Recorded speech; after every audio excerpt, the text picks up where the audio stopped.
தியாகி இமானுவேல் சேகரனின் 68வது நினைவு நாளையொட்டி உடுமலைப்பேட்டையில் அவரது உருவப்படத்திற்கு அதிமுக பொதுச் செயலாளர் எடப்பாடி பழனிசாமி மலர் தூவி மரியாதை செலுத்தினார். இதுகுறித்தான முழு விவரங்களை வழங்கவிருக்கிறார் செய்தியாளர் செந்தில். வணக்கம், விவரங்கள். சுதந்திர போராட்ட தியாகி இமானுவேல் சேகரனின் 68வது நினைவு தினத்தை முன்னிட்டு அவரது திருவுருவப்படத்திற்கு திருப்பூர் மாவட்டம் உடுமலைப்பேட்டையில் அதிமுக பொதுச் செயலாளர் பழனிசாமி மலர் தூவி மரியாதை செய்தார். சுதந்திர போராட்ட தியாகி இமானுவேல் சேகரனின் 68வது நினைவு தினம் இன்று அனுஷ்டிக்கப்படுகிறது.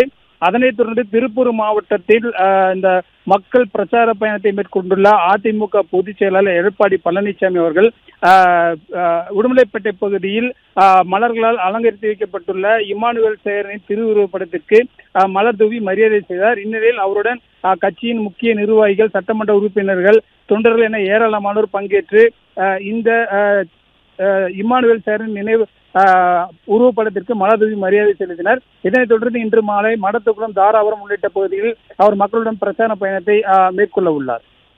பிளே ஸ்டோர் மற்றும் ஆப் ஸ்டோரில் இருந்து பாலிமர் செயலியை QR கோடு மூலம் பதிவிறக்கம் செய்யுங்கள். செய்திகளை உடனுக்குடன் பெறுங்கள்.